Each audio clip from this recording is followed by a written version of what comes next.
Okay, welcome everyone for the afternoon sessions for the summer school on PDE and randomness. And apologies again for the technical issues in the morning session. So the second lecture will be given by Hendrik on singular stochastic PDEs. And, yeah, let's begin. Excellent. So yeah, so thanks for coming back or for being here. So the maybe perhaps before I start with the wait, let's go too fast. Yeah, so let me just quickly about the format. So just like Julian, I'll speak now for about 55 minutes or so, then do a 10-minute break in the middle. And I would be very happy if there were many small breaks for discussion in between. So in particular, I ask everybody to ask questions, and certainly in the chat, I'll be monitoring that. And I hope Andres will also help a little bit with that. And raise your hands, perhaps if you're bold, just speak. I mean, I think the number of participants is reasonable to allow for that.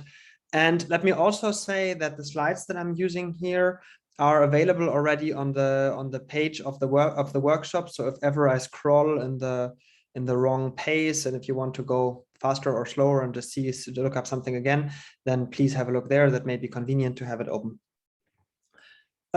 So then that's just for organization for the lectures. And so what am I actually trying to do here? So as I said this morning, so the aim for me is really to prepare sort of for the for what is to come next week, and to give the necessary background material that will perhaps allow non-experts to follow more some of the things that will be presented next week. And sort of in terms of topic, I'm aiming to give a very first introduction on some key ideas of singular SPDEs, or more specifically Martin Heirer's theory of regularity structures. And it's really targeted at non-experts, and it's aimed as background material for the workshops. The main sources in terms of literature that inspires this is of course Martin's original work on regularity structures, but I kind of present things at least partially with a bit of a twist, and that's very inspired by what I learned in collaboration with Felix Otto in a paper from a few years ago. And another thing that I find quite inspiring for the presentation is a very recent survey article by Francesco Caravena and Lorenzo Zambotti. And I will follow some of their notes, then especially some of the vocabulary they're introduced. I do that tomorrow. And so it's kind of to be more specific about what I want to do here is that I'll actually give you in this lecture and the following two lectures a sort of completish, without too much cheating, proof of short time existence and uniqueness for this example. This is what I wrote at the bottom. So depending on what this random noise psi is, this is either the continuum version of the parabolic Anderson model or the multiplicative stochastic heat equation. And I chose this example because it's sort of the easiest example in which you can really exhibit quite well the structure of how this solution theory with regularity structures works. And it was also historically one of the first examples that was actually treated. So I really just focus on that and just mention on the next few slides a couple of other results, and then yeah, but that's what was going to be my focus. Good. So, oops, my iPad is going too fast. So perhaps just a quick outline of what I want to do, so that what you have to expect. So today I'll actually even make my life a little bit easier, and I'll remind, well, not remind, but I'll actually treat the ODE case, where at least in the second half of this lecture. So I'll forget about the Laplacian and just look about functions that only depend on the time variable. So I just solve this ODE. And I mean, of course, this is just this psi is also known as dW. So this is really just the usual theory of a stochastic differential equation. And I'll solve this in this pathwise way, which was first introduced by Terry Lyons, and then I'll use this notion introduced by Massimiliano Gubinelli. So I'll give a very brief primer on rough path theory.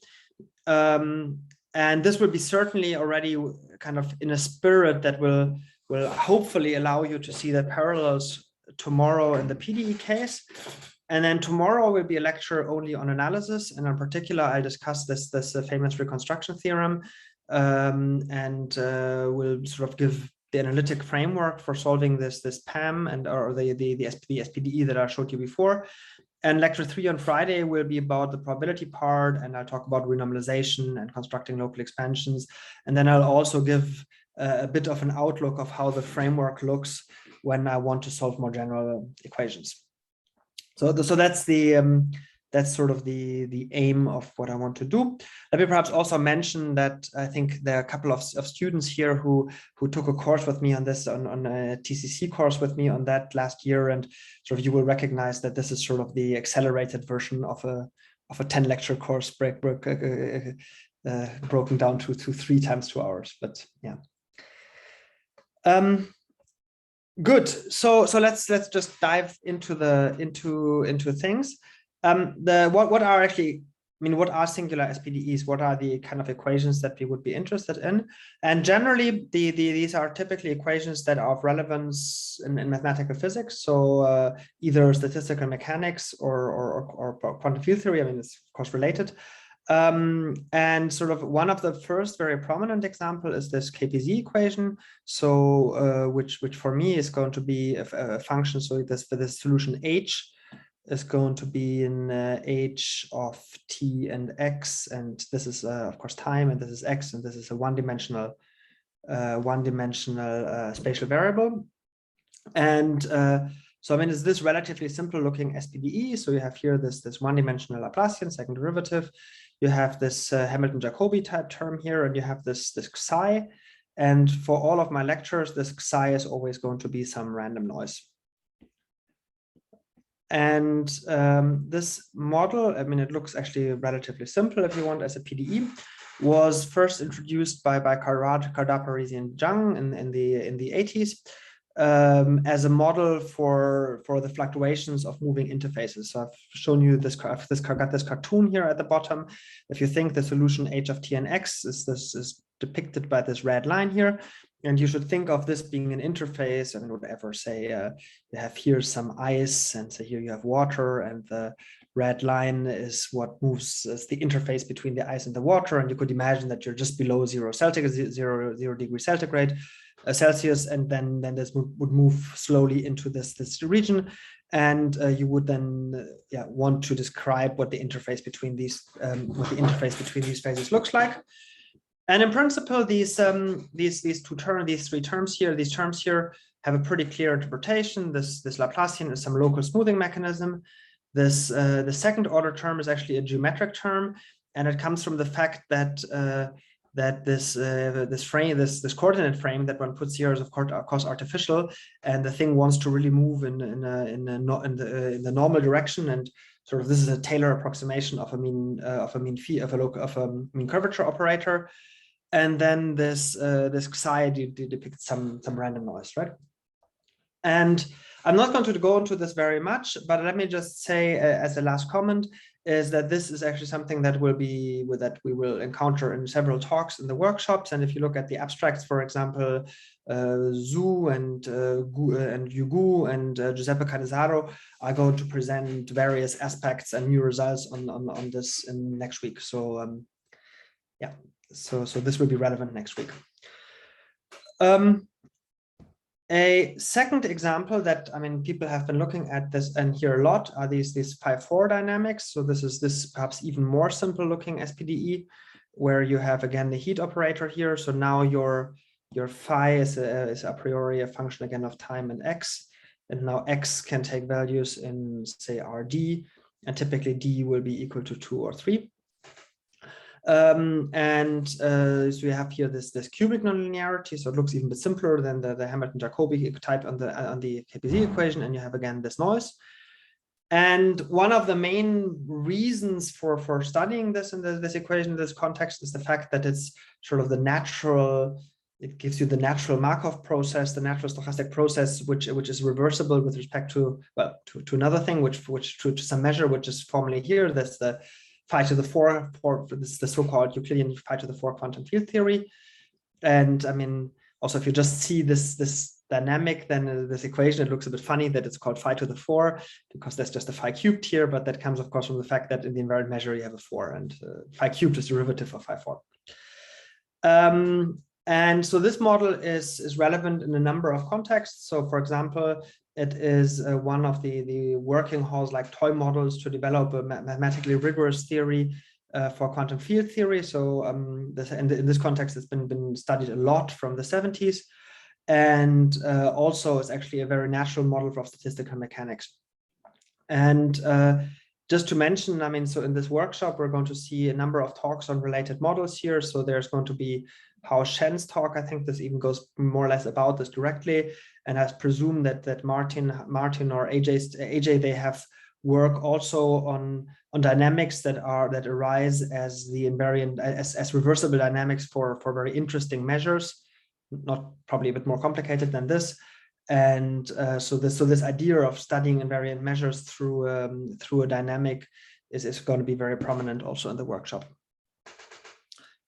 Okay, so now to the third example, which is indeed the one that I want to discuss most in this lecture. So this multiplicative stochastic heat equation, and so it's kind of, I mean, you see, it's basically the same equation, right? This is always heat operator. It's two equations, but it's kind of the same. So it's the heat equation, and then you have the sigma of u term here, and the two equations just differ in the letter that I used here to denote the noise. So psi for space-time white noise, and eta for spatial noise, which is constant in time. I will explain in a couple of slides more precisely what this means. But let me just mention at this point here that in the space-time noise case, we can solve this in one dimension, for one spatial dimension, and in the white and space and constant in time case, we can solve it in 2 and 3 dimensions. And there are a number of reasons why one would be interested in this equation. So one of them, perhaps linking back to what we had already seen, is that if H solves the KPZ equation, so what I explained to you two slides back, then you do this so-called Kohl-Hopf transformation. So you look at, instead of looking at H directly, you look at this exponentially transformed. So U, which is just e to the minus a half H, then this actually solves the multiplicative stochastic heat equation here for sigma equal to minus a half U. And this is actually the so-called Kohl-Hopf solution of the KPZ equation, which was initially, when it's often still today, used to even give a meaning to the KPZ equation. And if you look at the second case, where the noise only depends on space and not as constant in time, then this can actually be derived also as a scaling limit, so as a model of statistical mechanics. And this was worked out in a quite nice paper by Khalil Chuk, Geiring, and Nicholas Berkowski a couple of years ago. And as a last motivation, I mean, that this is related to the Anderson Hamiltonian. So there's this relatively, I mean, prominent model in mathematical physics also, which is just a Schrödinger operator here with a white noise potential. And if you, well, if in the case at least where sigma of u is equal to u, or constant or linear in u, then this, yeah, sort of the parabolic dynamics associated to this Anderson Hamiltonian. So this has a, so there's a number of reasons to look at this equation. But again, for me, the main motivation to look at this is going to be that it's the one that makes the structure of the theory easiest to explain. So that's why I'll stick with that. Perhaps just take a breath. Is everything clear up to this point? I mean, if there's question or no, I think it would be quite nice to just put them in the chat or interrupt me at any point. If that's not the case, then let's move on. So these are the examples that I want to talk about. Let's perhaps, before we go into the mathematics of things, so let me just perhaps discuss for a little bit what actually this noise is. Okay, so what is this psi term? What is a reasonable psi that you would want to put into such an equation and to model to model noise in a system? And I've got like a slightly formal derivation of how we could do that in the next few slides, and I want to just share this with you. So how would you go about constructing a noise field? Okay, and okay, well, let's just do it by let's just go a bit naive. We just construct a noise on the interval 0, 1. Then the generalization to more general space is going to be pretty easy. And so the naive guess that one could do if you want to create just something for noise is you discretize your interval into intervals of length 1/n. And then on each of these, you take a piecewise constant approximation. So this psi n of x is going to be just something which on each of these intervals here takes a random value. So the random value is here denoted by sigma of n psi in. xin, and I'm just going to assume that these xin are centered normals. Okay, and the question that I want to address just for one moment is what is the sigma n? So what is the amplitude of the noise that I have to put there in order to get something sensible? But perhaps before we address this, just a quick question. So why is this a good approximation? I mean, what I've done here is I've make the sigma n, of course, not dependent on I. So I denotes the interval on which I happen to be at that point. But that's probably sensible because it just means that I want to have a stationarity in the noise, that the noise here on this interval shouldn't be much bigger or smaller than the noise on this interval in terms of statistical properties. So that's probably not unreasonable. And the independence of these noises on different intervals, I mean, that's of course, if you want an idealization in the real world, the noise is probably not uncorrelated up to arbitrarily small scales. Then in reality, there's probably a correlation length. But of course, mathematically, it's convenient if you can deal with things, if you can neglect that, if you can just, as an idealization, set the correlation lengths to 0. And so that corresponds to making the noise really independent on all of these intervals. And okay, I mean, so the fact that we assumed the noise to be Gaussian on each of these things, that's also probably, I mean, a sensible assumption. It's just sort of, we know from the CLT that if we have a random variable that is the sum of of large independent noise, of a large number of independent noise sources, and none of these individual noise sources overwhelms all the other ones, then it should be Gaussian. So that's essentially what we're assuming here, that this noise comes from lots of randomness and none of the other. Is a sum, is a linear combination of independent randomnesses that that none of them is too big individually. So that's sort of the model assumption. And then once we make this assumption, it's kind of everything else is forced upon us, because how can we now pass to this limit as we let the discretization go finer, become finer and finer? And of course, I mean, we cannot expect this to work pointwise, so we have to smoothen it out and test against the test function f. So the thing we look at is this random noise field tested against test function. So that's just this quantity here. So we just take the average of the test function over each of the boxes and multiply it with the sigma n. And then it's a pretty simple calculation that I've here at the bottom that, I mean, I can just show you what it is. I'll walk you through it. You calculate the variance of this thing for 2 different test functions. And then here you have a double sum. Here the sigma squared, the amplitude. Then here you have the integral over the one interval, and here you have the integral over the other interval. And then here you have the expectation of these xi and the xj. This is just by definition. And then we have assumed that these are independent and they have correlation 1, have covariance 1. And then what you see with this delta ij that's quite important is that this double sum at the beginning here turns into a single sum. And so the whole expression just simplifies in this way. And then you see that if you want to pass to the limit here, you have this thing here roughly should be approximated by 1/n, the f evaluated. So this is a quantity of order 1/n. This is a quantity of order 1/n. We have n terms. So altogether, if we want to have a non-trivial limit, the sigma n here has to be chosen as square root of n. And then you could get this limit. Okay, so that's the procedure that's sort of forced upon us in order to get a non-trivial limit. So let me just, I've got another picture on this. So if we want to get some non-trivial limit for this as n goes to infinity, we actually have to choose pointwise our noise to be pretty big, right? So we have to actually choose the noise pointwise of psi square root of n here.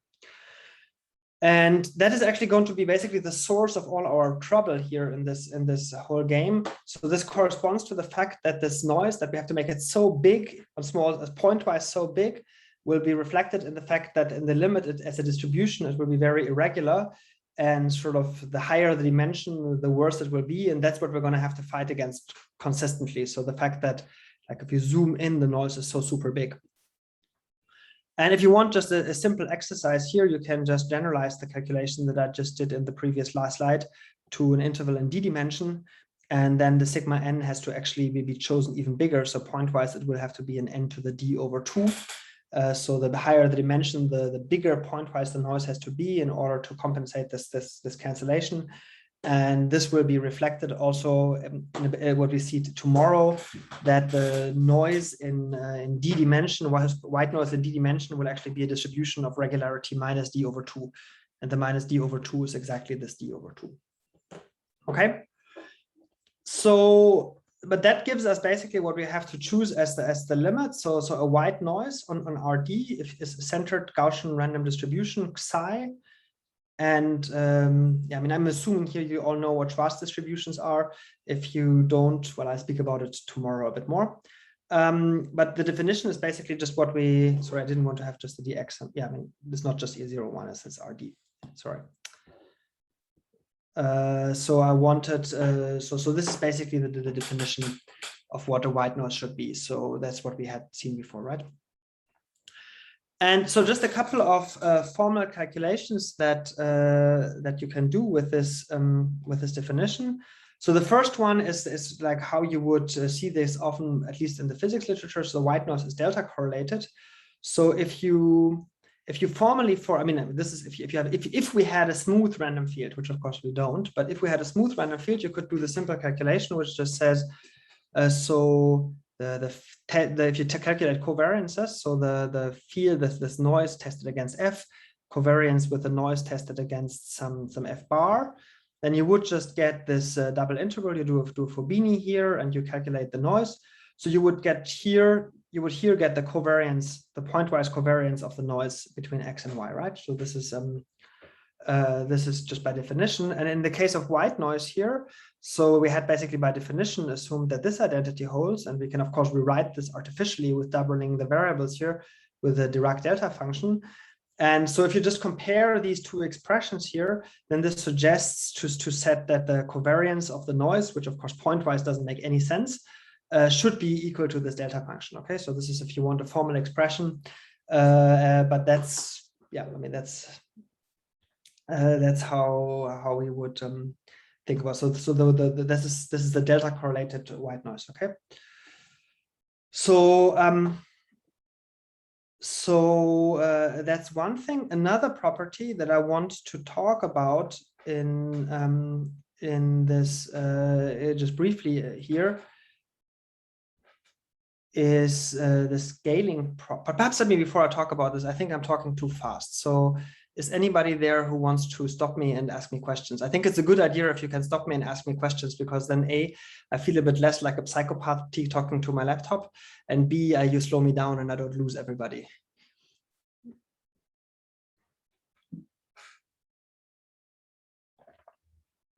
Okay, so nobody wants to. There was a question in the chat. Everything is fine, thanks. Okay. Okay, good. So I was not very successful, but please stop me if you want to. So so let's have another look at a nice property of this white noise that we will see repeatedly also in the next time, which is scaling, and that's something that we will see repeatedly. So let's define a scaled version of this white noise. Okay, so we do this with the scaling parameter lambda here, and I just think of this psi lambda as a psi evaluated at lambda x. Okay, but of course it's I mean, I'm not allowed to do that pointwise, so I have to put it on the test function, and what I just define it here in this way, right? So this is just the definition of if you have a distribution, this is how you define the scaled version of the distribution, by just putting the scaling on the test function in the appropriate way. And I want to do the scaling here on the noise, which preserves the L infinity norm. So then I have to do on the test function the scaling that preserves the L1 norm, just in the opposite direction. And if you do this in the appropriate way, then let's just put it into the formula that we had before. So we calculate the covariance of the scaled noise here. And then you see, then we have to now calculate by definition the L2 inner product of these rescaled test functions. But now the issue is that this is an L2 norm, but the scaling of these test functions is so that the L1 norm is preserved. And what you get out of it is you have, right, I mean, if you rescale back, then one of these lambda to the minus d's gets killed by just replacing this this here by x, but one of them stays before. So you keep this lambda to the minus d in front. And what you can read off from that, so if you just undo this by multiplying with lambda to the d over 2 on same side, then you get back the L2 inner product. So this calculation suggests that if you take this rescaled noise and by rescale by lambda and you multiply with lambda to the d over 2, then you recover another white noise. Okay, so this is the scaling invariance of white noise. So if you want, if you write this slightly more formal, then lambda to the d over 2 of the xi, just with the rescaled field, is equal to in law by 2 xi. And let me just quickly just put this into context with this scaling property for Brownian motion that probably most of you are very familiar with. So for Brownian motion, of course, you know that if you take a Brownian motion and you rescale it with a lambda by the time by lambda, then in order to recover the original Brownian motion, then you have to just divide by this lambda to the minus a half, by lambda to the half.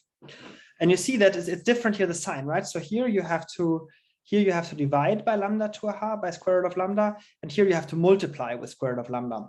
Okay, so this really, if you want, on the next slide, I will show you again that this idea that Brownian motion is the integral of white noise.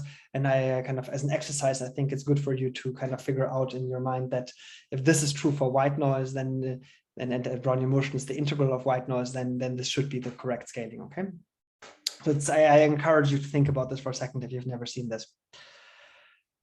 The next thing that I just wanted to go back on is what I just said. So the integral of a white noise is Brownian motion. And this is, again, so now we look at the white noise just as to our definition on an interval 0, 0, infinity. And then for t positive, we just define Brownian motion, if you want, as the integral of psi t. So this random distribution tested against the indicator function. For now, I'm not going to worry at all if I'm allowed to test the distribution against the indicator function. So let me just do it.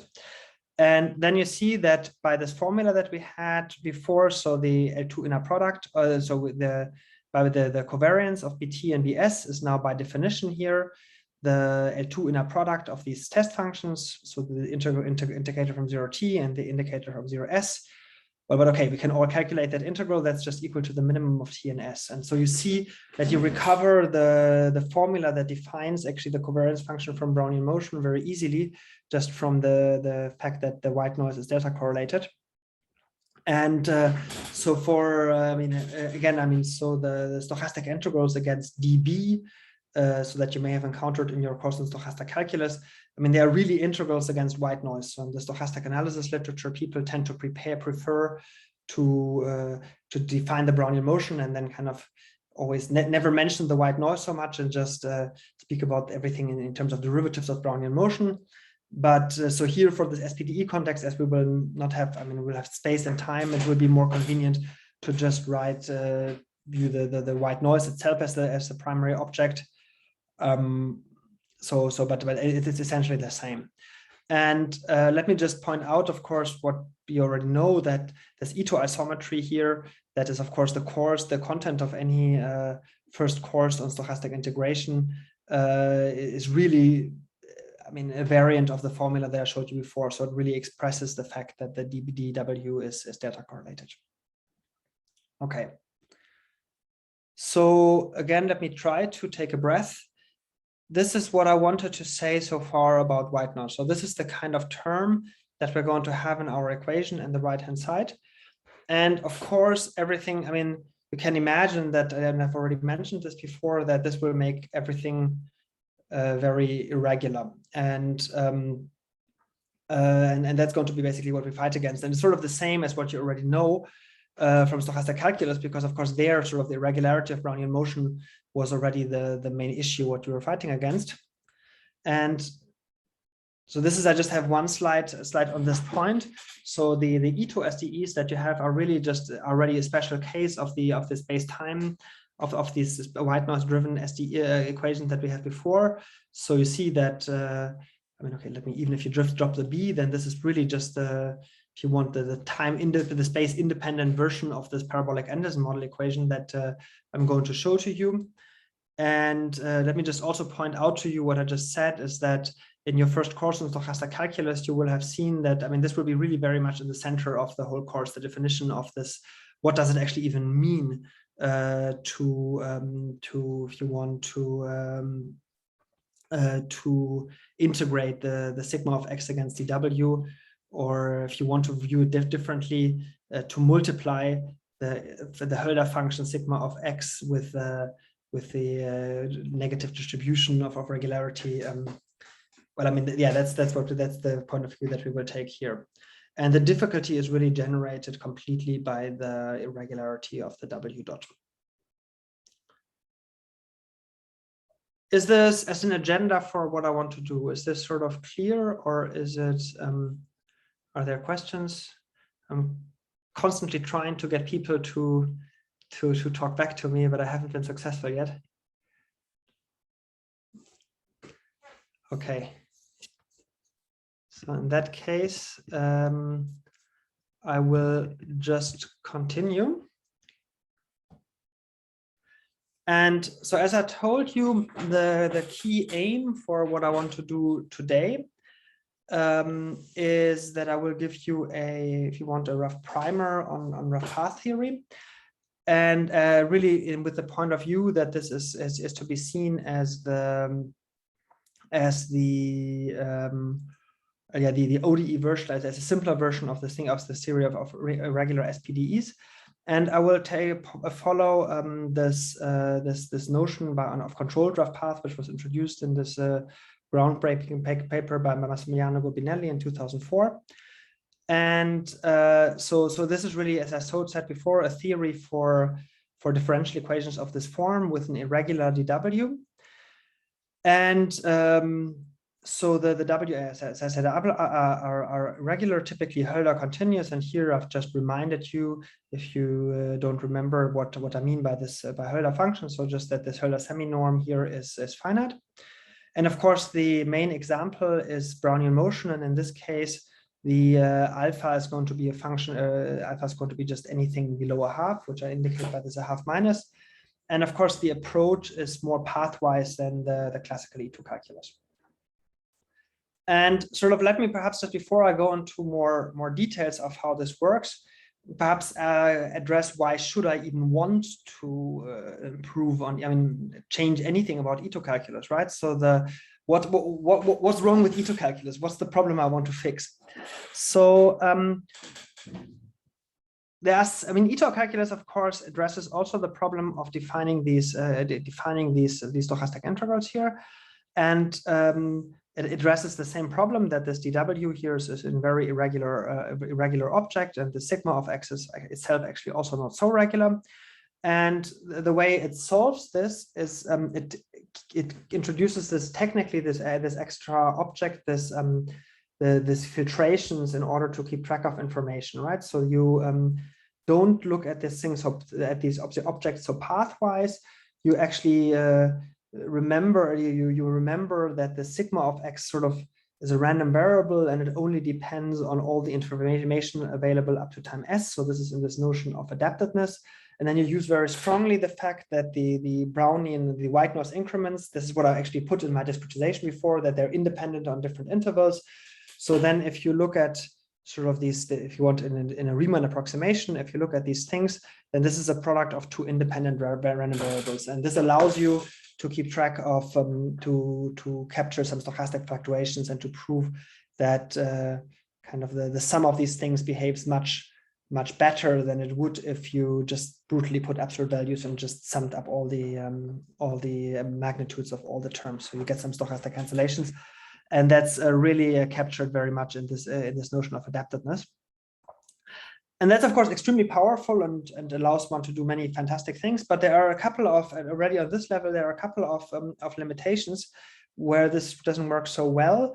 So one of them is, for example, if you want to prove that an SDE arises as a scaling limit of some approximation, and the approximation doesn't have the Markov property, it doesn't have such an independence. And sort of the very classical example of such an approximation is this Wong-Sakai theorem, where you just instead of taking whatever an implicit Euler scheme or something to approximate your SEE, you actually do a very naive thing where you just smoothen out the noise by convolving it with a Gaussian kernel, say, on scale epsilon, and then you solve the ODE with the regularized equation. And then already it's really not so easy to prove that this thing converges to a sensible limit. And actually the limit is not the Ito solution of the original equation. It's actually, you get the Stoyanovich solution. And so that already, I mean, it's possible to prove this, of course, in the framework of Ito for calculus. Wong and Sakai did that, but it's already a little bit inconvenient. The framework is not really adapted for that. And so here I have a much more recent work, where at least I wouldn't have a clue how to do it in the framework of Ito calculus. So David Kelly and Ian Melbourne, they a couple of years ago studied this kind of rising of randomness in deterministic chaotic dynamical systems. So they looked at kind of fast, slow dynamical systems where the randomness only lives in the initial datum. So you take a deterministic ODE and you or some dynamical system, and you started with a random initial datum, and by the fact that the system mixes so fast, you get a stochastic differential, an effective description by the stochastic differential equation in the right limit. But this is something that really cannot be expressed at all. I mean, I wouldn't know how in the framework of Ito calculus, because in the approximation, there is just no Markov property. All the randomness is in the initial datum, everything is deterministic after. And so they used this notion of rough path theory to prove actually the risings of SDEs in the limits. So in a sense, it's quite fascinating that you get the Markov property in the limit by an approximation that has no Markov property whatsoever. The original system is actually deterministic up to the initial datum. Another systems where Ito calculus really doesn't work so super well is if you have actually your noise is not white. You might, in some situation, might want to have a model where your noise is correlated. For example, you might have to, I mean, it might be that the noise, let's say, has positive or negative correlation. So you might think that if the noise is big here, then kind of next to it, it also likes to go big, go high, or next to it, it likes to go in the opposite direction. And that might be something that you want to put in your model. But then also, Ito calculus just breaks down. You just cannot, it just doesn't work anymore. It really depends extremely strongly on the fact that you have really a strict independence here, that the expectation of these things is really zero. And I mean, of course, the main motivation why I'm going to explain this more pathwise approach here for ODEs is that, I mean, it really, really doesn't work, at least, okay, I mean, for singular PDEs. So this is, I'm not sure if I want to make this statement quite so strong like that, but certainly the approach that I'm going to present then here it's for these kind of equations, it's not so clear how to do this with Ito calculus. Okay, so that's the motivation for why I want to go beyond Ito calculus. And now let's get into it. And I want to start perhaps. I have actually quite a bit of time before the break. So perhaps before the break, let me perhaps just treat the following analysis question. Okay. So let's say we wanted to define, going back to this problem, we wanted to define this integral, say over 0,1 of some process AS against DWS, okay? And let's, for the moment, forget all about randomness. And we're just going to assume that A and W are C alpha functions. And here I've just reminded you of what I told you already before. This is just the definition of the alpha Hölder seminorm. And let's see what we have to do with alpha, okay? And okay, why not? Let's just do a kind of a naive Riemann sum approximation. So the 0th approximation, we're going to do a Riemann sum approximation and we're going to hope it converges. Okay, we want to prove that. So let's do that. So the first term that we're going to put is just quite naively, it's not a very good approximation, but we have to start somewhere. Let's just take, basically replace this a by a constant. We just evaluate it here, and then we take the increment of this dw over the whole interval. Okay, we have to start somewhere, so let's start there. And now in the next step, what we're going to do is we're going to just cut our interval in half, and now do the same on each of the intervals. So we keep the same kind of increment approximation on the first interval, and then we do the same thing also on the second interval. So here we now evaluate this a at the midpoint. So it's perhaps a bit of a better approximation to something which we want to have in a limit. And now we just keep playing this game and just always cut intervals in half. So it's extremely important for the proof that we take exponentially decaying length of the interval. So the number of intervals doubles in each step. So what we now do is, again, we cut the interval into, now we have 4 intervals, each of length a quarter. And now we do this. I think it's kind of self-explanatory what we do. And of course, here, just the expression that I've written at the bottom is that if you've done this n times, so you have 2 to the n intervals, and on each of these intervals, you just evaluate at the left point, and then you take the increment over the interval to the right of that point. Okay, fine. So that seems sensible. So let's check that this converges, or under which conditional alpha does this converge. So, I mean, okay, the easiest way to check that the sum converges is we just take the difference from one step to the next and prove that this is summable, right? So let's do it. And let's actually do it only for n equal to 1 for now. So we just calculate, in the first step, what is the error that we make. So I've just copied here from the previous slide. I've copied, you have this approximation with a midpoint put in, and then here you have the approximation just with the left midpoint. And now let's just take the difference between the two. So that's fine. So first you have here this a0 that multiplies here this term. So this I've written here. And then you have the a0 multiplying this term, and you want to subtract it. So I've written it here with the signs reversed. And then here, this term I have just copied here. Okay, so that was not so hard. And now what you see when you write it like that there's a cancellation in this W0 term, and that you just get a W1/2 minus W1. Okay, good. And now, so okay, this is just copied from here. So this is still, I hope, not such a complicated calculation. And now what you do next is you see, well, actually, this is quite nice because this term bracket is exactly minus this bracket. And then you see that you can actually put it together and you get here the sum. So you have the increment over the second interval of the first interval of the A, and then you multiply that with the increment of the W over the second interval. Okay, so that's quite nice, you see, because in this form you can now actually make use of both the regularity condition that you have on the A before and the regularity condition that you have on the W. Okay, so that's okay. And now, of course, as an exercise, if you want, you can repeat this for more general n. And what you get is what you get here. After kind of, I think it's easiest to see what you get in this cartoon. So before at level n, you have here this these 2 to the n intervals. On each of these intervals here, in this, if you do this calculation, you get one term, and you always have the increment of the W on the second term and the second one. And you multiply that with the increment of the A on the first one, okay? So, I mean, the calculation is not more complicated than the calculation up here. It's just you have to keep track of indices, but it's, I think it's better if you do it yourself than if I screw up the indices. But of course, what is important here now, so now you can estimate this. Oops. So you can estimate each of these terms. So here, for the increment of the A, you use the alpha Hölder norm of A, and you get a 2 to the minus n to the alpha. Okay, so this is fine. For the W, you do the same. So you have a 2 to the minus n to the alpha here. And of course, altogether, we have a half times 2 to the n terms, right? So there were 2 to the n intervals, and then on each pair of intervals, we get such a product. So it's a half times 2 to the n terms. And now if you just put this together, so I put this a half factor in front, this thing goes here, this thing goes here. And important is, of course, what you get with these exponents of 2 to the n. So you have 2 to the n to the 1, which comes from here, from the number of terms. And then from this smallness thing here, you get a minus alpha. From this smallness thing here, you get a minus alpha. And this is summable if and only if alpha is bigger than a half, right? Hendrik, there's a question from Milton.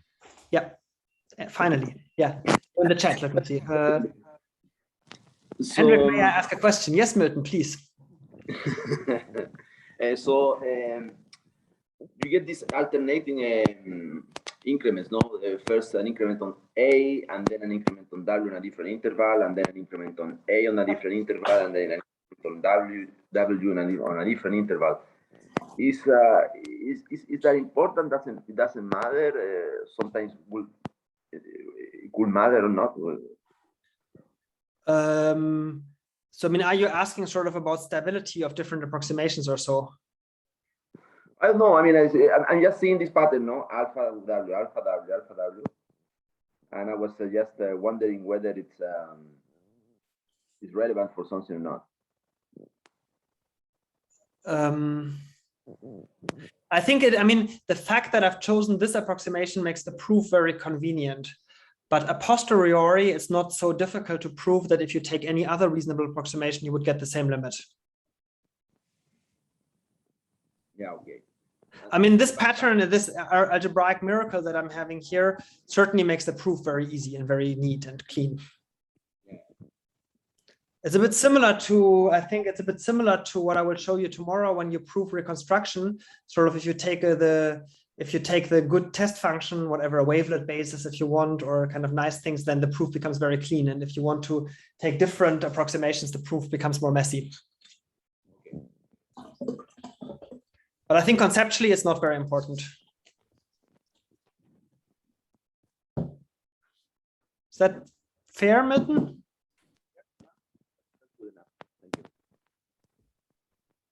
Okay. Okay. So then let's just move on. So so what you see is so this is summable, of course, if alpha is bigger a half. And so what we've sort of proved here now, I mean, without sort of, I think we've proved that if this alpha is bigger than a half, then the sequence of approximations AN actually converges, and the limit AS actually satisfies. So this is what you get when you sum up this telescopic sum. You get a bound on the difference between the final object. Well, this is basically how we define this, right? So this is defined as the limit of these things. And this was just the 0th step in the approximation. So if you sum up the telescopic sum, you get an estimate on the difference of these two things. And here you just have the sum of this geometric series and then times the alpha norm of A times the alpha norm of W, okay? So so that's basically the first theorem. This is called sometimes Young integration in the rough path community. So now, I mean, just a relatively simple exercise that I'll leave to you to do, but it's just, I mean, kind of, it's not difficult. So if you, of course, you wouldn't have to choose alpha and beta, the regularity of A and B to be the same. So you could choose A and C alpha and W and C beta. And as long as the sum of the two is positive, then this works. And you could also, instead of making the interval have length 1, you could also make this a parameter, have the interval length t. And what you then see is that you get the same kind of estimate. And the most interesting part is that you get this scaling behavior in the length of the interval. So you get a t to the alpha plus beta here. So you see the regularity here, if you want, the sum of these two objects. You see this here in the size of the error estimate that you make if you approximate this at scale t. Okay. So then what I just already said, so this is sometimes called Young integration. And if you, I mean, look at rough path papers, then this kind of integrals is, for example, often used for fractional Brownian motion. For, I mean, that jargon is called for Hurst index bigger than a half. So this is exactly the case that I mentioned before, where you have a noise term which has actually positive correlation over different intervals. And one important remark that I wanted to also make is that this can be interpreted as a definition for a product, if you want, of A times W dot, and the W dot now is, well, okay, it's a derivative of a C beta function, so it would be of regularity beta minus 1.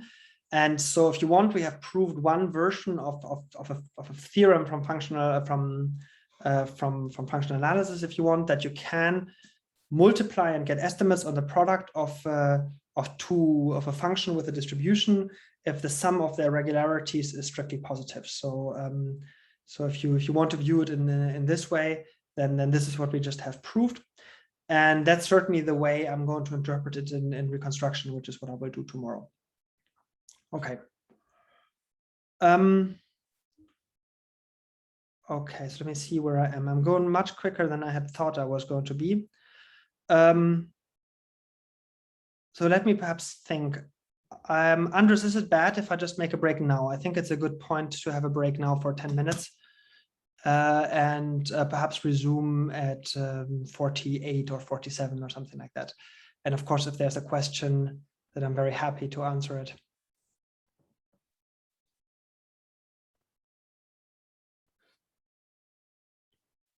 So there doesn't seem to be a question, so allow me to have a sip of coffee, and I'll continue in 10 minutes. Thank you very much. Okay, so excellent.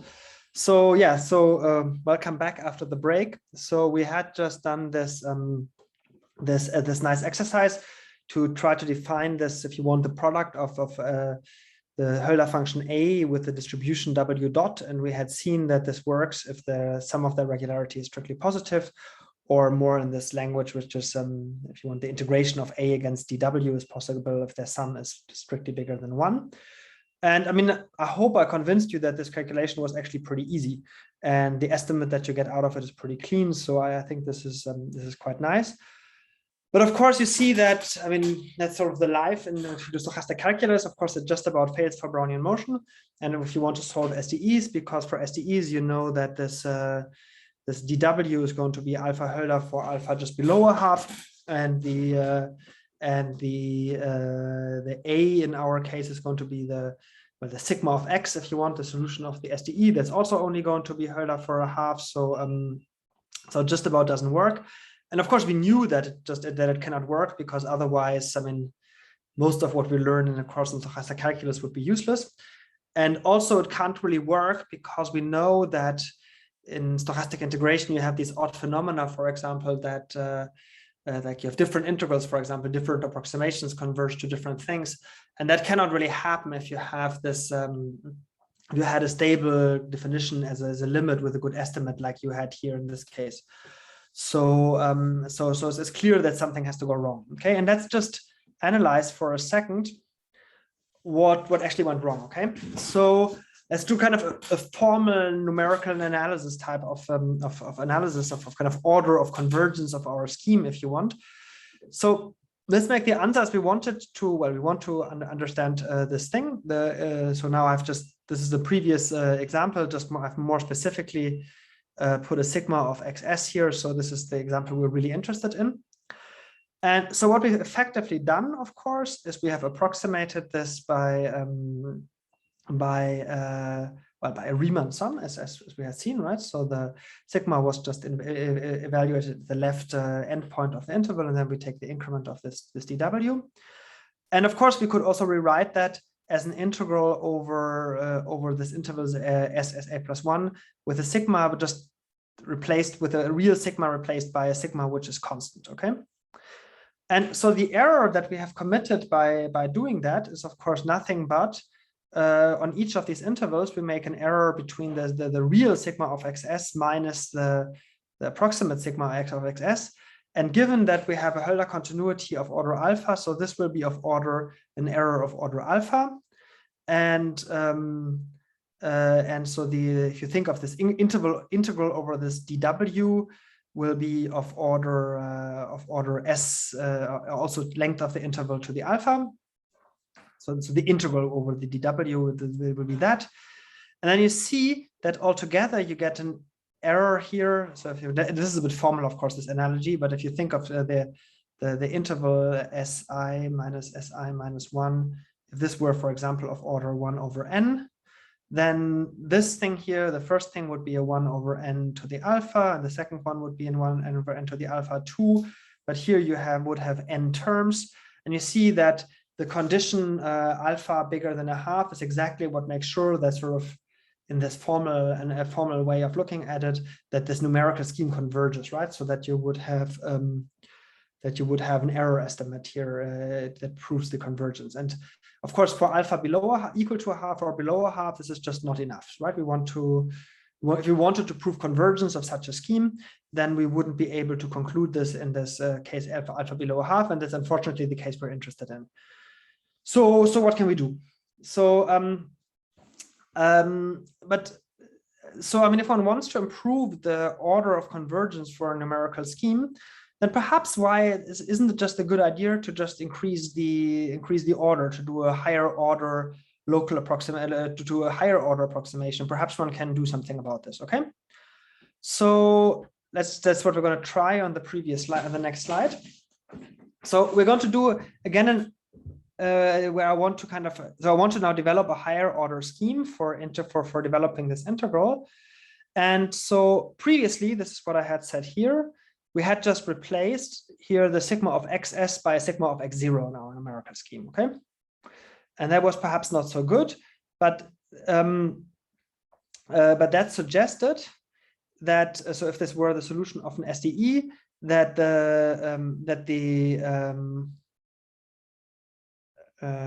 what did I want to say?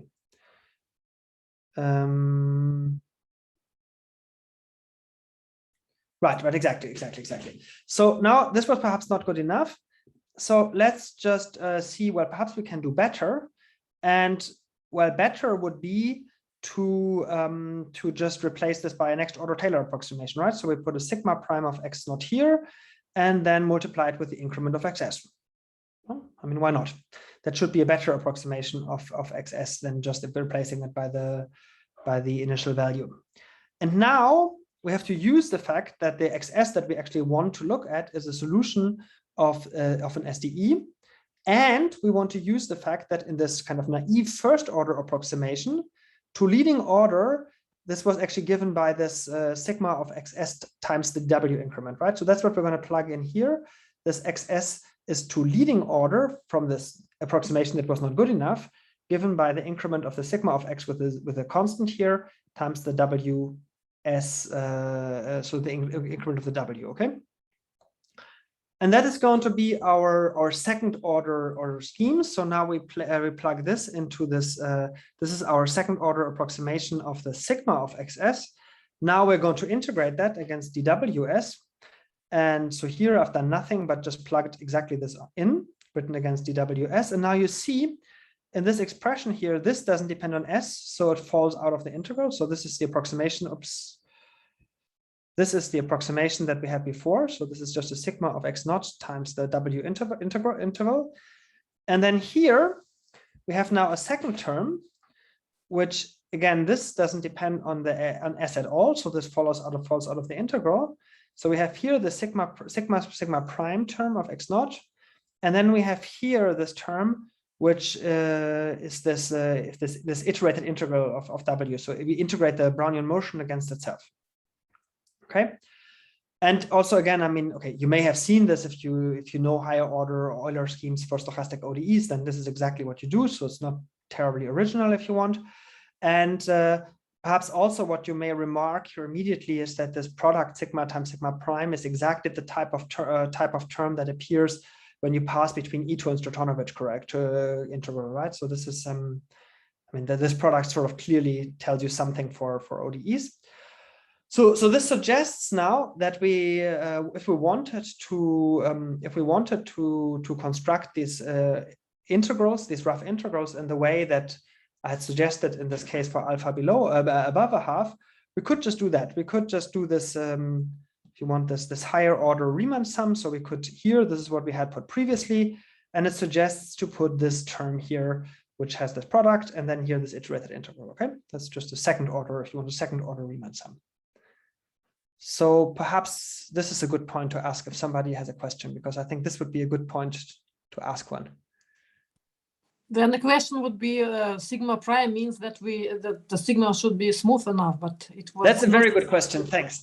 Yes, so that's true in rough path theory, and that is true in also in the theory of regularity structures, that our coefficients are always going to be assumed to be very regular. So typically, when you want to solve something with rough path theory, you have to assume for uniqueness something like C3 on the coefficients. And yeah, so that's sort of never the issue. And that's actually one of the disadvantages of rough path theory versus classical Ito calculus, where in classical Ito calculus, you can, of course, work with very irregular coefficients. That's very difficult to do in rough path theory. Okay, thank you very much. Yeah. More questions? Okay. Okay, good. So that's fine. So then let's move on and let's see what we do with this. I mean, of course, we still now have a problem if we want to define a stochastic, if we want to define the scheme, because as part of the scheme, let me just go back for one slide, sorry. As part of the scheme that we have to now define this object, right? This iterated integral.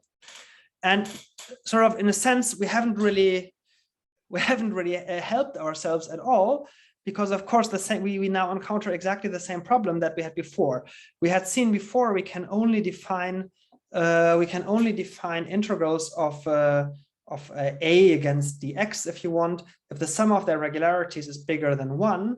But now the w, of course, also doesn't satisfy this. Okay, so I mean, what have we gained? What is this even good for at all? But let's for the moment just brush this under the rug, this problem. And so now I go to the next slide.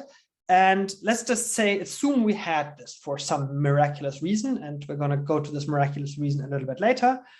Let's just assume, well, assume life is good to us, and let's assume we have something like that, and let's make a wish list of the properties we would like this object to satisfy, okay? So before we check that we can satisfy this in some way, let's just assume what we would like for this to be true. So let's just assume as a given for us now, we don't only have this w, but we also have this integral of w against itself. Or if you want to be a bit more precise, I actually want to have a whole family here of, let's call them boldface w. And I want basically to think of these w, s, and t, and I always have a starting point as an integral from s to t, w t minus w, sorry, w r minus ws dwr, okay? So these are the objects that I need to have in order to define my higher order scheme in a moment. So let's just assume I have them and make a wish list of things that I would like them to do, okay? So, and for now, I'm also only going to concern, and this is going to become clear in a little bit, this next range of regularity. So alpha is now going to be below a half, but not too much. So it is going to be in the interval a third and a half. But that, of course, includes a particular Brownian motion. So now a rough path consists of a pair. So I don't only have the ws, but I also have this thing, which I really should think of as kind of my replacement for this iterated integral that I don't really know. And I want the following two properties.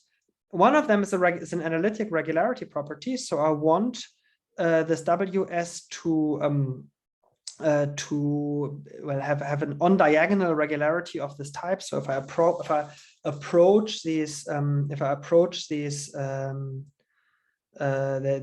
t to the s, I should get an error of order not only of order alpha but of order 2 alpha. Okay. And you see, this is very important. So it's very important that you have here this minus w0 here. So this, in a sense, this reflects the fact that you have a w increment here, which gives you sort of 1 alpha, and then you integrate another dw, which should give you another alpha. And this is only to be expected, very importantly, if you truncate here with a base point. Okay, so this is, I mean, that's sort of, okay, in this thing, I'm not sure if you can read this here, but you have this ws here. So you really have to, if you want, recenter your object here around this ws. But that's sort of not so unnatural, because you see in this derivation of this derivation that I showed you before, this appeared naturally. So this is the object that naturally appears in your numerical scheme. And because of this recentering here, it should have this better to alpha regularity. Okay, so in regularity, this is a structure. This is going to be called the order bound. So the fact that by kind of putting the right S dependence here in our object, we obtain a good regularity. So 2 alpha here. But the price we have to pay is this non-trivial dependency on the base point. Okay, so that's one of the assumptions that we want. So this on-diagonal regularity for the W. And the other one is now a change of base point formula if you want. So this is if you connect this over different intervals. So now we can, if you had 3 points, so let's say S is less than U is less than T, then you should have this identity. So WST should be equal to, so you take the first interval, and then you take the second interval, and then you have this odd cross term here. So which actually relates the boldface W, so the thing on the level above, to the kind of the unbold W on the level below. Okay. And this, I mean, before we discuss this further, let's just kind of say why is this a sensible thing to presume. So this is exactly this non-trivial base point dependence here. So if you just kind of think of the W to have to represent this integral here, which is what we want to think of, then of course you can always write this interval S to T as an interval from S to U, right? I mean, and then as an interval from U to T. So I mean that would just so then you see that I mean this term here would then go here, and this term here you would like it to be here, but it's not quite correct because you have you have here the wrong recentering. You have here the S, but you have the U here. Here's a U and here's an S, and then you correct that by just replacing this S here by a U. So this is here, and then you get exactly this term that you want. But then you have this extra term that's correct, and that's exactly this product that you have here. Okay. So perhaps let me just take a breath. Is this clear at this point? So I'm postulating. Yeah. So I want to. My numerical scheme naturally requires me to define this thing with this non-trivial dependence on the left boundary base point. So which is exactly this sort of recentering thing here.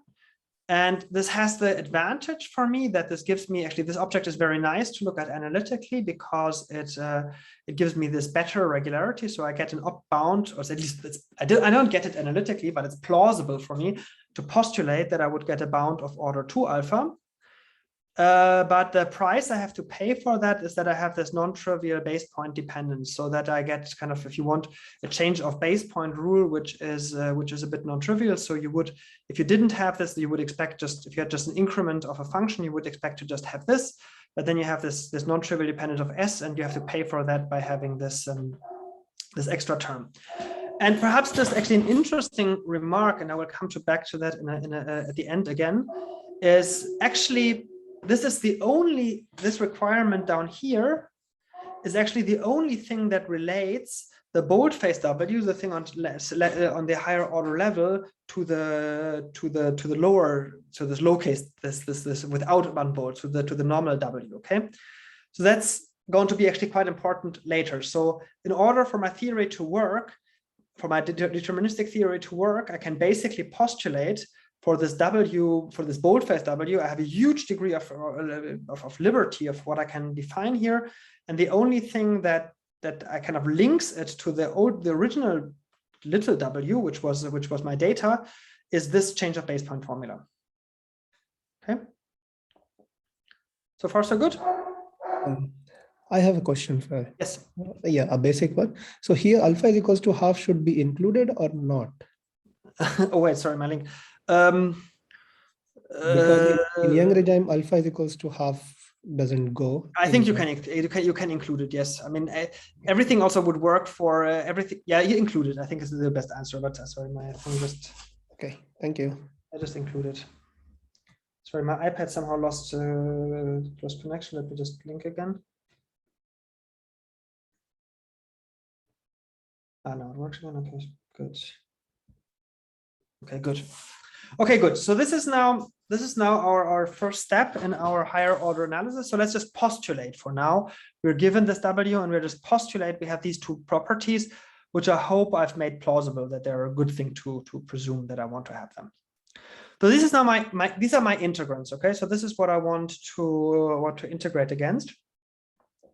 Now let's the integrators. What's the correct word? I'm not sure. But so now let's see. So this is what what I want to integrate against. So now let's see what my integrand is.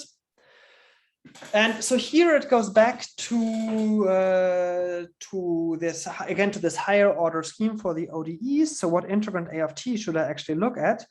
And you see what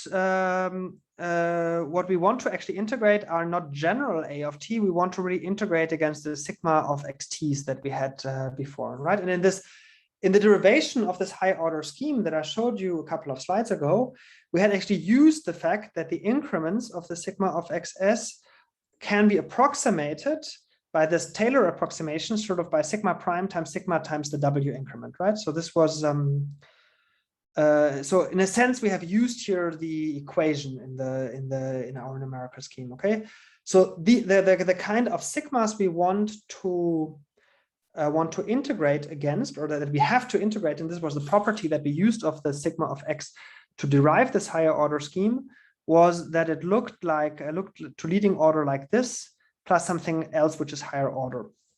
And again, we want to make this a bit more abstract. So we want to extract now the key property that is going to allow us to define this integral as the limit of the higher order scheme. And that's going to be this. So we define a C alpha function A. So think of this A here. We're going to call this controlled by another C alpha function W. If there exists an A prime, and A prime is of course going to be this function here, such that if you look at increments of the A of t, so look at these increments here, then they are equal to, if you want a modulation of my W term, so this is this term here, okay, plus something higher order, and higher order here now means precisely that it's something that that behaves, that gives me an error of order 2 alpha as you put the points close together, okay? So this A prime, I mean, it's not the derivative. It's sometimes called the Gubinelli derivative. So it's in a sense the derivative of A with respect to W, in a sense that kind of if you take a limit of A of t plus h minus A of t over W t plus h minus W of t, then this would give you the A prime, okay? As h goes to 0. In the case where they are genuinely so irregular. Is this correct? I think so. Yeah, this is correct. So you see, this is I mean, this is an interesting property to postulate, right? I mean, you see that, of course, this is this property here is a special case of the property here, but it's quite interesting. So what it means is that we're not looking at general alpha functions A, we're looking at alpha functions A such that the small scale behavior is exactly like the small scale behavior of the W, okay? I mean, and exactly in a sense that is sort of a modulation of the A. It's a multiple of the increments of the W.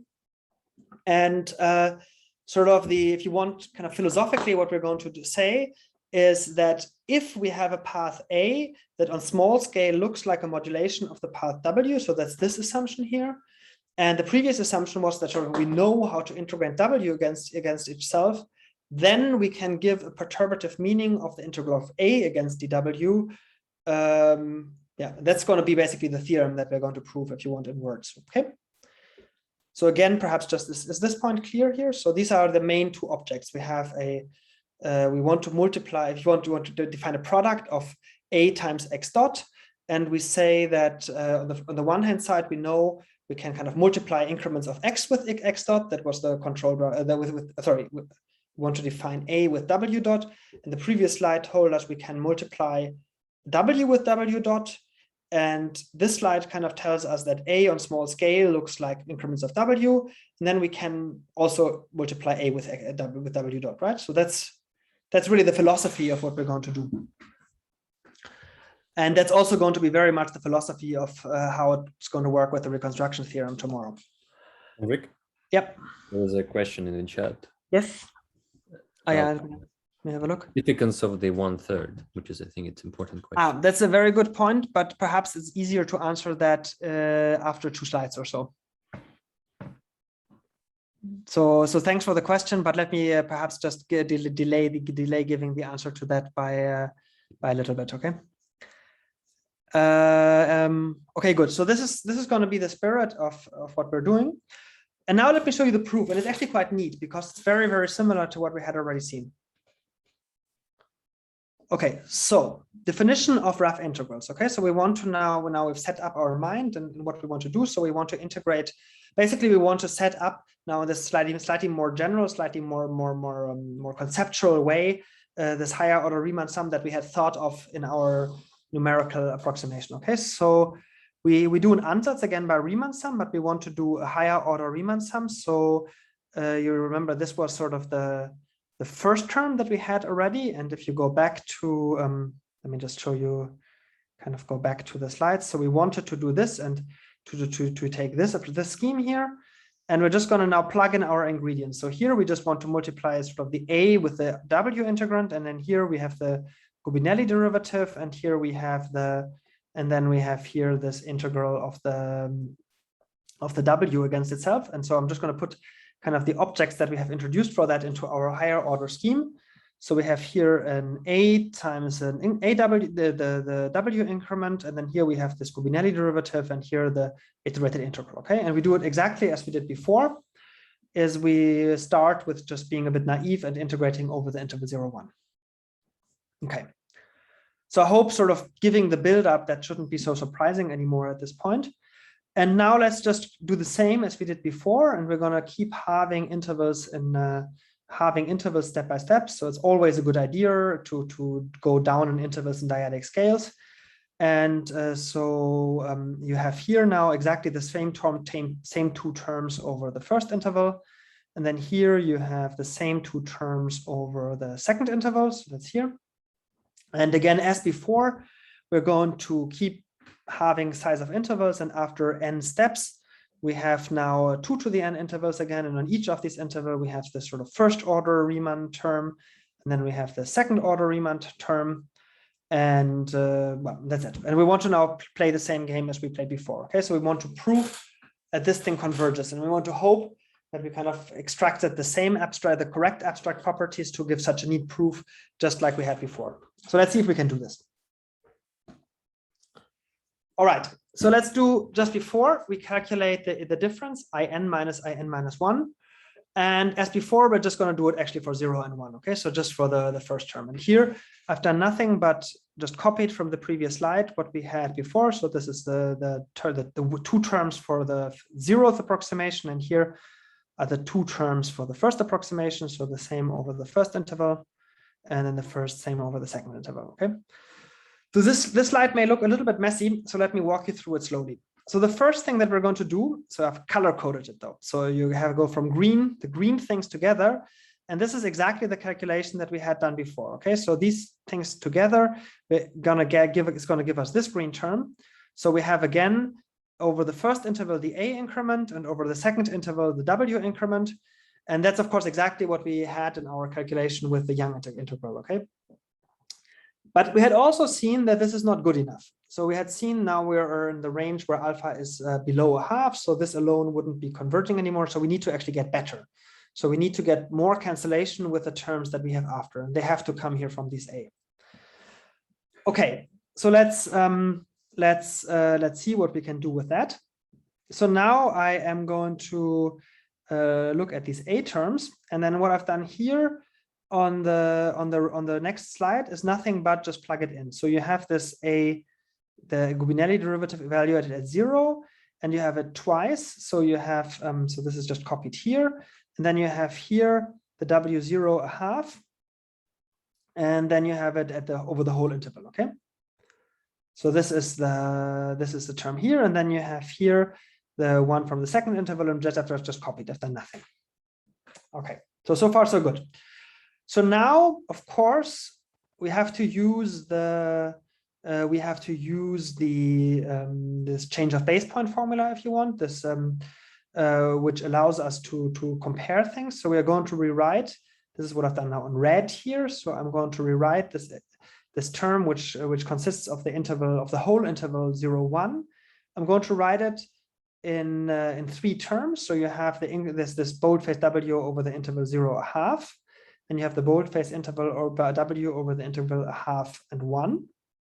That's what we would have. But then we had this non-trivial dependence on the base point, and that produces this extra term here. Okay. And of course, it came with a minus here, so it has to come with a minus here also. And then you see immediately that the first term that we have produced here cancels exactly with this term here. Okay. And perhaps this would be very similar, of course, to what we had seen before. I mean, we had a similar thing where there was such a cancellation, but the main difference is here. So if there were no non-trivial base point dependence, we would only get this term here. So just and this would be then, that would again give us kind of the product of increments. But the non-trivial, the interesting bit is that we get this extra term here from the base point dependence.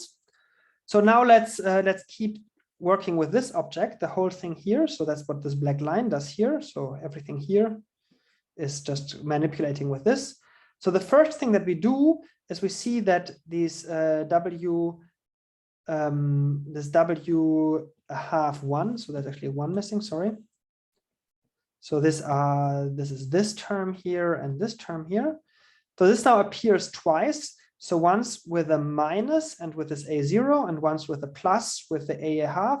So this produces exactly this term, okay? And this is, of course, very similar to what we had before. So it's again an A increment over the left half of the interval times sort of a boldface W increment over the second half of the interval. But now, as I have already said before,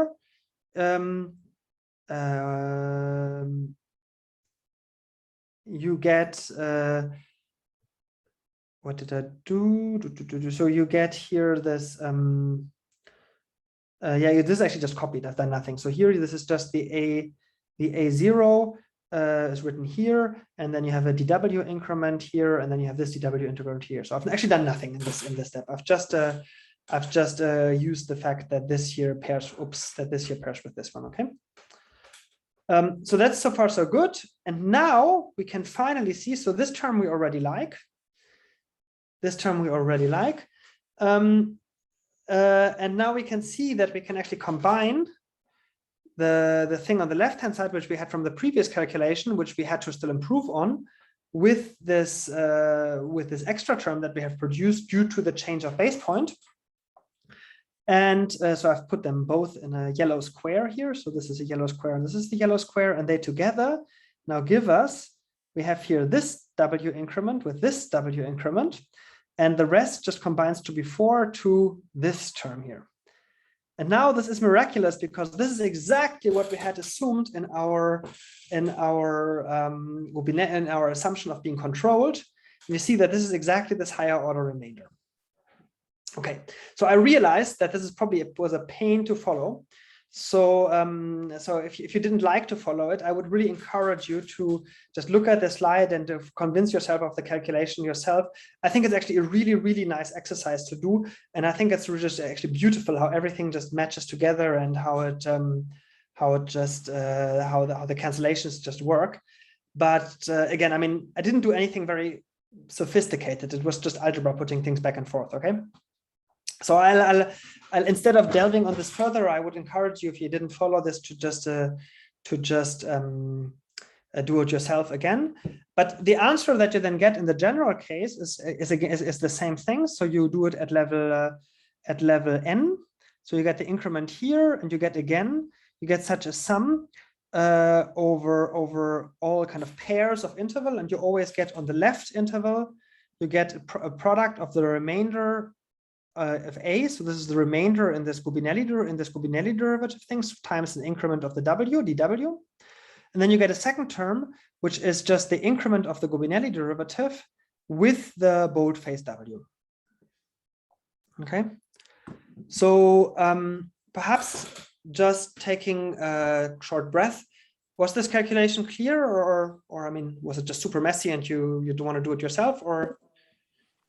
Yes, it was quite, so it was perfect. Everything is clear. Thank you. Okay, good.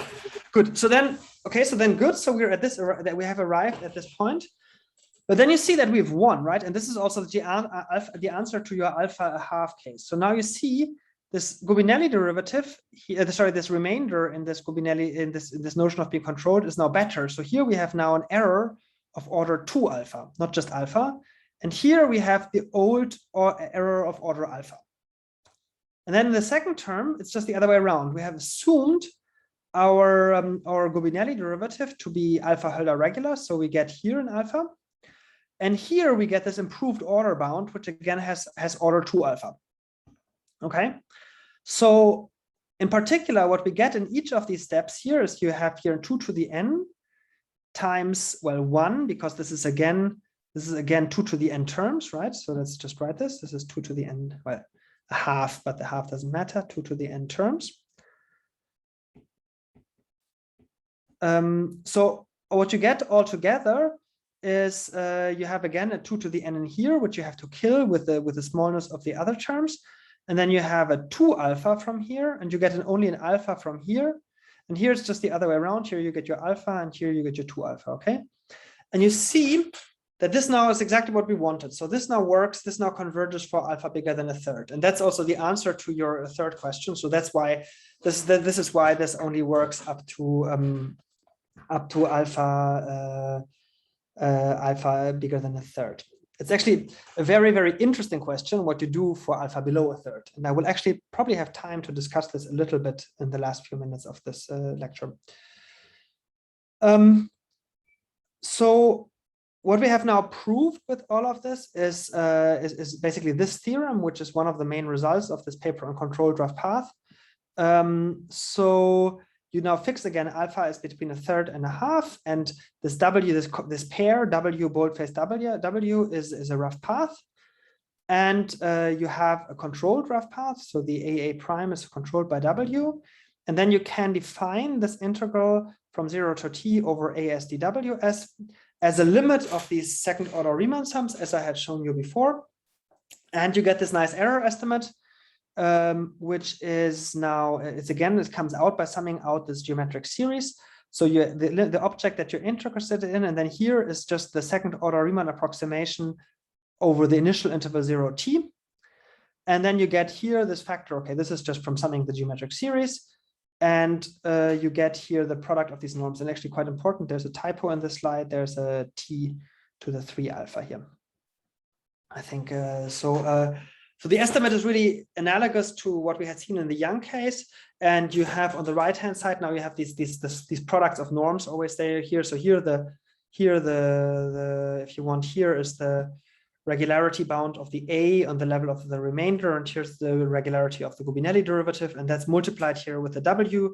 And this is multiplied with the boldface W, okay? Yeah. Should this be an A prime because it's or in the last line, this the norm of the alpha norm of A? Oh, sorry, A prime. You're absolutely right. Sorry. Yes, thanks for pointing that out. Yeah, better. Yeah, that's absolutely correct. Yes, thanks. Good. So that's what we have. Okay, but you see, sort of once we have. I mean, it's quite conceptual, I think, to set up this framework, to set up the definitions the way we set them up, the definition of this rough path, which extracts exactly the right properties, and the definition of this controlled path, which extracts exactly the right properties. But once you've done this, the proof is, well, it's a bit of funny algebra, but sort of once you do that, it's actually not very difficult. Okay, so that's kind of nice. But we've cheated. I mean, I told you before, we just postulate that we have the boldface W. So how, I mean, where do we get it from? I mean, this was sort of wishful thinking. We have kind of, this was kind of inverse engineering. We have just kind of said, what do we need from the W to make the proof work? And that's what we have now done. I mean, where do we get such a W which has the properties that we need to make the proof work? And the answer is, well, we use Ito calculus. So let's just define this boldface W by the Ito integral, say, of WR minus the object that we want. And just in order for the order bound, it's actually, I'm not going to prove it, but like the simple calculation that I have here actually at least makes it plausible that it's true. So let's just calculate what the expectation of this boldface W square is. And then you use Ito isometry. So by Ito isometry, this is just equal to, well, the integral of the integrand squared ds. And then you see that you do a Fubini. So this is actually a random process. You can just move the expectation inside. And well, this this is just the expectation of a Brownian motion, here, and then you get exactly here, well, a half. This is an exact identity, so it's a t minus s to a half. And so you see if you take square roots of this object. So let me just take square root just to see better the order of what you get. I'm just going to do it in the first term, but you should think of square roots in the middle everywhere. So you see that at least the typical stochastic magnitude of the object that we had has exactly the right order, right? It's not a t minus s to a half, it's a t minus s to the 1, which is what we want. Alpha is sort of a half, so this should be, this 2 alpha should be 1, okay? So it's the right order of magnitude. So it's not implausible that the W that we define by Ito calculus has this property. Well, okay, but what's the whole point? Why did we do this? I told you I told you before that we didn't want to use Ito calculus, and sort of the whole point was to be more pathwise and to do everything deterministically. And now in the last step, I've used Ito integration. So why did I what have I gained with all of this procedure? And the answer is that I have separated in a quite efficient way the probability from the analysis. So you see the probabilistic argument, the basic fact that one has to realize in this business is there is no analytic, purely analytic way to define these stochastic intervals. There's just none. We know that because different approximations converge to different things, and we need probability theory to solve E2SDEs. It's just a fact of life. We cannot change that. But what we have done by doing it this way is that we have localized the probability in a very convenient and very clearly narrow defined way. So the only probabilistic arguments that is the argument that is ever needed in the solution of an SDE now is just the construction of the single object WSW of this boldface W, okay? And this is, for example, the equation independent. I could construct this just once, and then I can solve all SDEs. Always assuming that my coefficients are regular enough. I can also solve all of my SDEs, and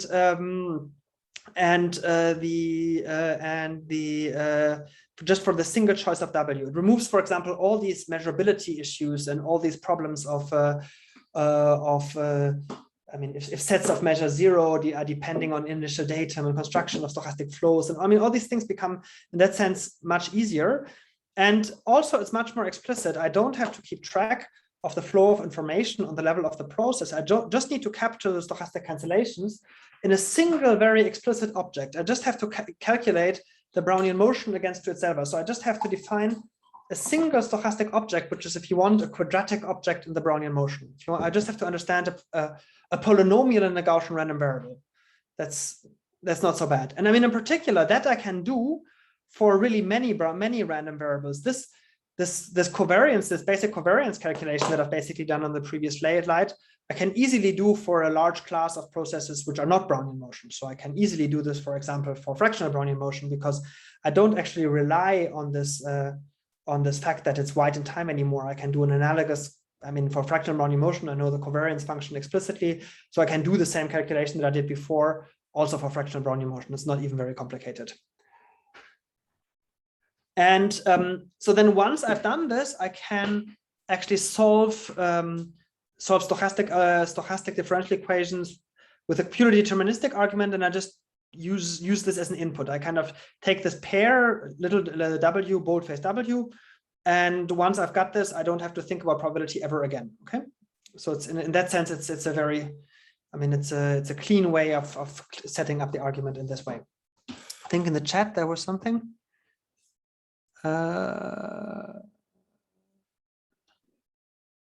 Just the question if this agrees with Young integral for alpha bigger than a half. But it is Young integral. Yes. Yeah, I mean, basically what I've just done, I mean, this is the construction of the Young integral. If you've read papers in the rough path literature, especially written, for example, in Oxford around in the group around Terry Lyons, this will possibly look a little bit different because they were typically not formulated in the case of alpha Hölder functions, but more in the language of functions that of 1 over alpha variation.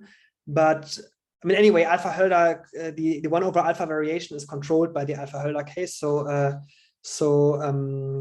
it's in a sense a special case, but also the proof in the 1 over alpha variation is not essentially very different from what I've shown.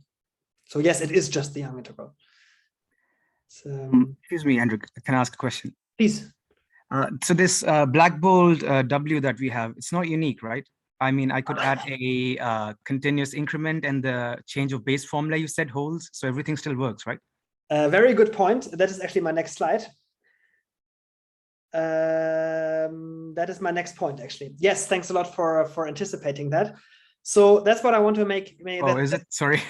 Yeah, that's actually the point that I wanted to make. Yes, I mean that's a very good point, and I think it's very important, and it's also important down the line when we actually use this to solve as PDEs, is that the axioms that we have put on a rough path are very flexible. Wait, I wanted to. So it's very flexible. So I had already said this before, but sort of the only thing that I assume for my boldface W was, I mean, there were these two properties, right? There's this, there is this order bound, so an analytic property, but not an incredibly strong one. And there is this this change of base point formula. And as you pointed out correctly, so if I just basically take the, as you were even a bit more general than me, so I was going to say you can add the C times T minus S, but actually indeed, as you point out, you could also just take an increment. You can F of T minus F of S. And if this F is in C2 alpha, so think about alpha is still below. So this is, then this doesn't change the order bound. It's still satisfied.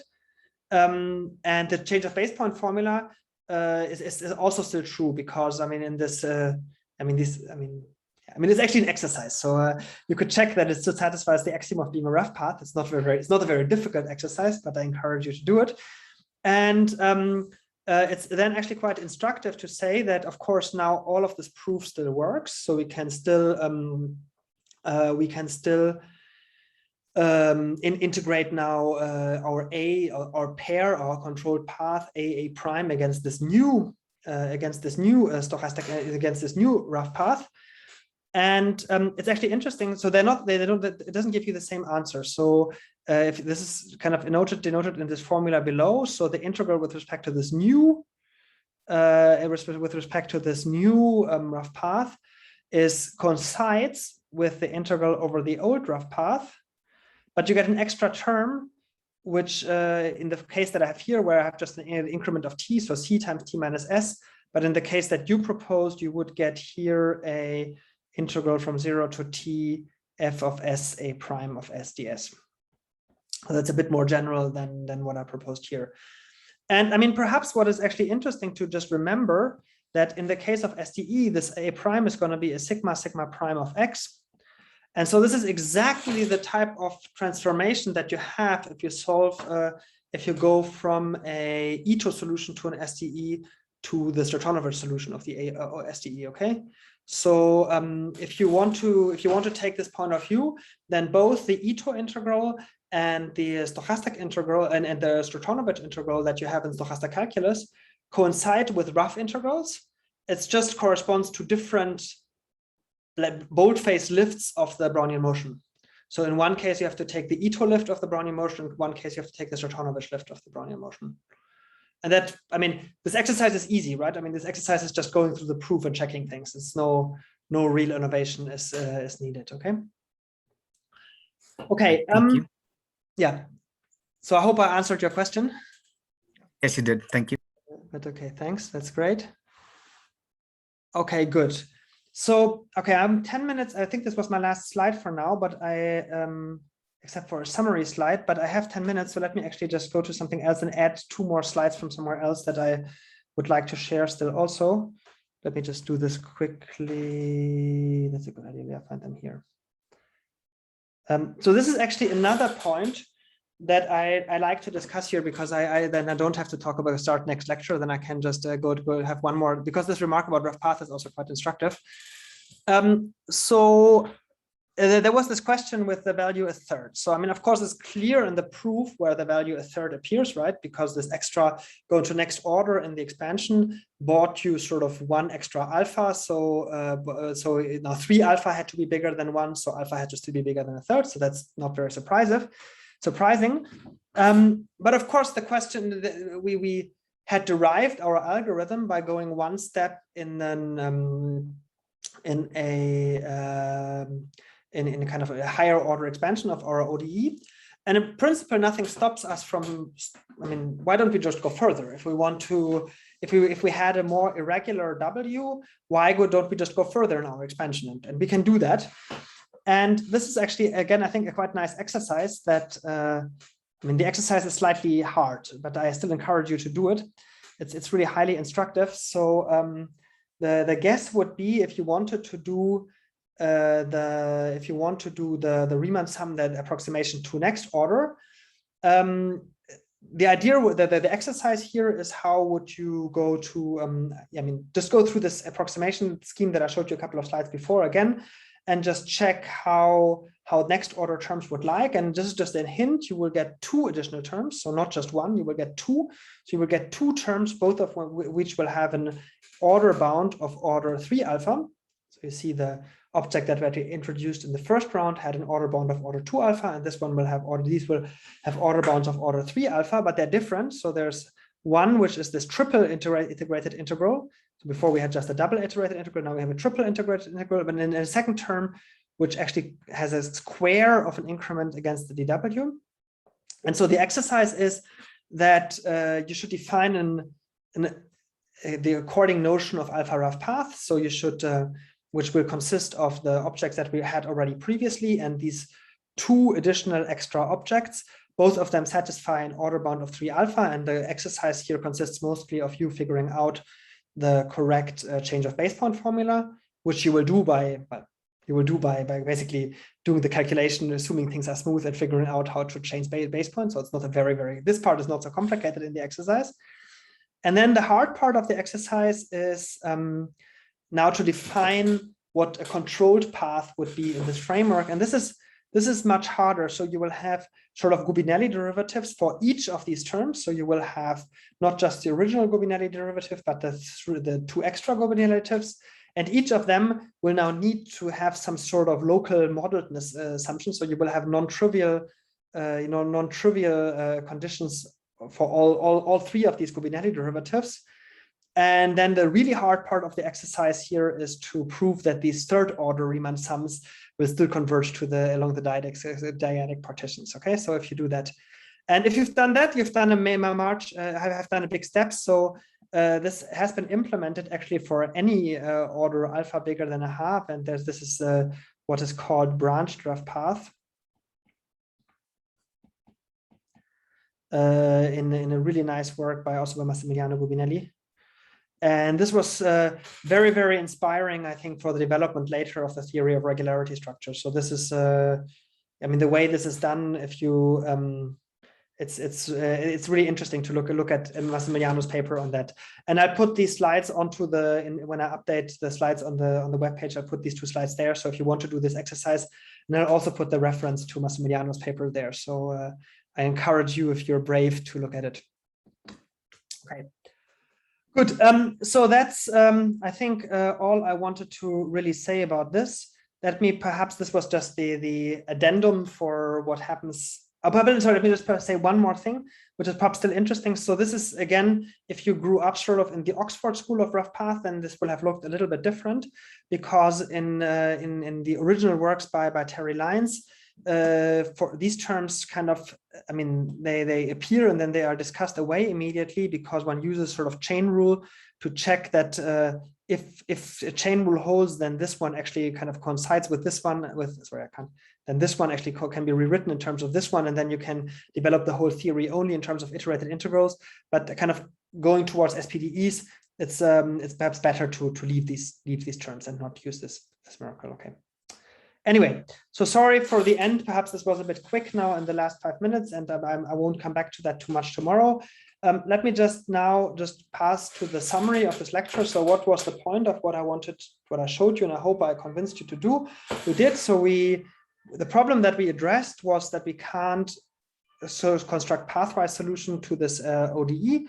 And the main reason is really a regularity issue, that on small scales, the fluctuations of this DW are too wild. And of course, this thing is not regular enough to compensate that. And so it's really kind of a small scale explosion problem. So there's no classical meaning for this product if you want to use this functional analytic language. And so what we did is we constructed sort of a high order numerical scheme that seemed plausible to approximate these things, but we needed actually a stochastic argument to even the Ito isometry even to construct the ingredients for this higher order numerical scheme. But then once we had the ingredients and we had kind of axiomatized it in the proper way, then we actually get a deterministic control of the error of this perturbative approximation. Let me perhaps also just as a last thing I want to say here, sort of there is some sort of algebraic miracle. So you have this long calculation where suddenly, after messing around with it in a page, and I predict that if you want to do this calculation yourself, you're going to need more than a page when you do it for the first time. But sort of at the end of that page, you're going to see somehow there's magic cancellations. And this is even more magic if you do it for the higher order alpha language. So yeah, I mean, there is sort of an algebra at play even already here. So I think I'm 3 minutes early, but I think I'll just stop here and thank you for sticking with me, for sticking around for so long. And if there's any question, of course, I'm very happy to answer them now. Let us first maybe thank Hendrik for this weekend, for a wonderful lecture. And I just want to ask a question which perhaps is interesting to point out about the rough path below 1/4. Are there any physical examples of? That's a very good question. So I mean, the analytic argument and this whole these algebraic miracles, that all works if you postulate the right things, but it's not so clear. So the canonical Gaussian example, which is fractional Brownian motion, this kind of Ito isometry-like example, of course, just fails the below alpha 1/4. So you cannot actually construct.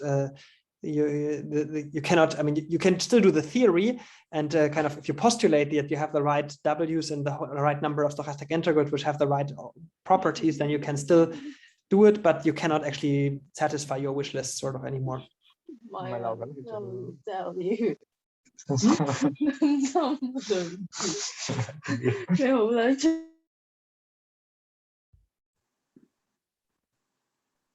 So may I ask to clarify once again? So we cannot replace Brownian motion by an arbitrary fractional Brownian motion with arbitrary Hurst parameter, or it is still possible in rough path?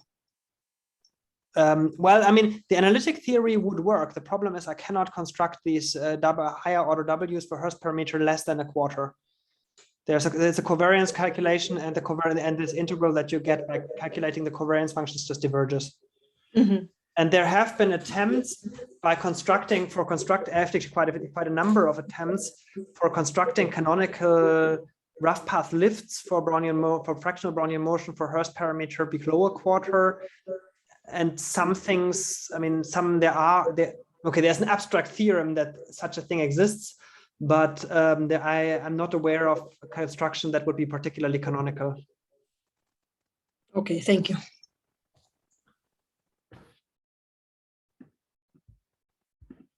Hendrik, there's a question in the chat. I am. 2 questions in the chat. The algebraic miracle is only occurring because of the specific choice of approximation. Very good question. You mean by approximation, you mean doing this always left point evaluating, or I'm not sure what you mean by specific choice of approximation, perhaps. Yes, I mean both the left point evaluation, but also the dyadic intervals. Okay, with dyadic intervals are, of course, I mean, it was very important that you go down on a dyadic scale.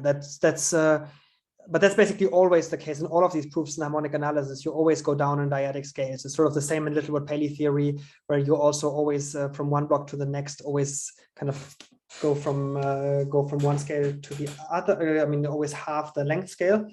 So that's certainly very important in the proof, and it's just the correct thing to do.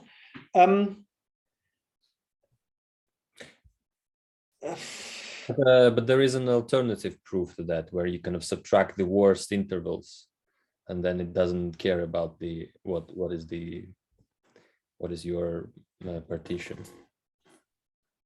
This with dyadics is just the easiest proof to present, perhaps. Yeah. Then it's a mess actually a bit to prove that every partition works with this particular proof. Yeah, I think I would want to also give the same answer. I think probably if you do any sort of reasonable approximation, if you do any sort of reasonable approximation, you're going to get the correct object, but the proof has a good chance of becoming a mess. Does that make sense? Yeah,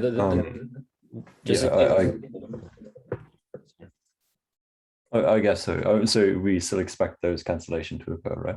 Yeah, no, they will occur, but it's actually very similar. That I will come to that a bit in the proof of the reconstruction theorem tomorrow. There's very similar. So there, instead of doing these approximations by intervals, you have to kind of smoothen out some distribution with suitable test function, and sort of the difficulty of the proof depends crucially on how smart you are in choosing the correct test function. So, I mean, in a sense, in Martin's original paper, he made a quite smart choice, which makes sort of he worked with wavelet bases, which have certain self-similarity properties, and that then make the proof very, very, very neat. And you can a posteriori also prove everything without wavelets, but it's more involved. The proofs become longer, and yeah. But I think the cancellations will still happen even if you take any reasonable approximation. Okay, thanks a lot. Okay, so wait, then the question, can we say more about the space of controlled rough path? For instance, can every controlled path be expressed as a measurable function in the underlying rough path? Wait, let me see that. Can every controlled path be expressed as a measurable function on the underlying rough path? I mean, no. I mean, for example, any smooth function would be controlled with just Gobinelli derivative 0. No, I mean, that is not true. And I mean, it's a vector space, of course. That's actually quite convenient that it's a vector space. So it's a linear space, but I'm not sure what else you want to say about the structure. Sorry, I mean, provided the underlying rough path is genuinely rough, so which means it's not smooth. Or but your controlled path can be smooth even if the rough path. Okay. And then then the Gobinelli derivative is 0, and the W tells you nothing about the A. Okay. Yeah. How to calculate the Gobinelli derivative?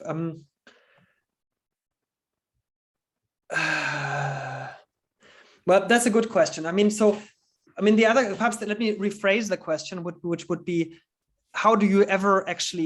when do you ever encounter a controlled rough path? I mean, which controlled path do you encounter in nature? And the controlled path that you do encounter are basically solutions of ODE, of rough differential equation. Well, those are the real ones. Or if you want to say, of course, a smooth function applied to a rough path would also be would of course also be a controlled rough. Let me actually work that out. That example. That's actually an interesting point. So let me just do that. Oh, by the way, you have all the references in the end of the slides. I didn't mention that before. But so one example, of course, for example, a controlled rough path. If, for example, your W is just your rough path, then, for example, f of w for f sufficiently nice is of course controlled by, I mean, actually is of course controlled by, and this is easy. This is just a Taylor remainder theorem, right? Because you would just have f of w of t minus f of w of s is equal to f prime of w of s times wt minus ws plus higher order. And so here you see that, of course, the Gubinelli derivative is extremely explicit. It's just that. And that is all. That is true. And the other example, I mean, the more interesting example of a controlled path that one encounters, which is of course the solution of an ODE. So if x solves dx is equal to sigma of xs dws, then also x is controlled.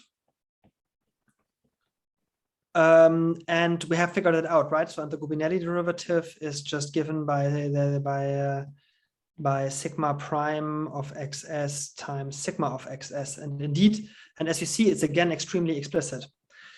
And this is actually the case, and that's quite an important actually observation, kind of a bit further down the line in the theory, that even though you, I mean, this was an abstraction, if you want, this Gubinelli derivative. We have just assumed the minimum we need in order to make the convergence proof work. But in reality, when we solve these SDEs, of course, these are very special controlled rough paths. These Gubinelli derivatives, and that's actually the same is true also for solutions of in the theory of regularity structures, that there you also have these kind of higher order, if you want, Gubinelli derivatives, but in reality, they're actually given very explicit as functions of the solution, all of them, or one or two extra functionals, but essentially smooth functions of the solution. Does that answer the question somehow? Yes, thanks. Just extra stupid question. Is it somehow related to Malevin derivative?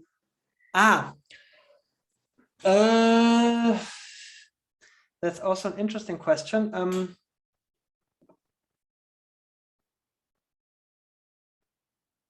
Okay, a stimulating question for the future. I think the answer is yes, but I don't want to say something stupid now. Andres, do you have a better answer than that? Then you don't want to say something stupid than that? The best answer. No. But I mean, but I think the answer is yes, that they have something to do. And there's actually interesting recent work on the relationship between rough integrals and, say, the integrals from Malevin calculus. So Skorohod integrals. And can you give a reference? Not now, but I can, not off the top of my head, but I can add it to the slides and put it online. Okay, thank you. Yeah. More questions? Yeah, may I ask a question? I mean, still related to control rough paths somehow. Yeah. So actually, I think considering the SDE you wrote down here, so I think in Peter Fleet's book, so they prove that actually you can do the perturbation on the driving signal by, adding some smooth noise, right? Yeah, but that's essentially what I said, isn't it?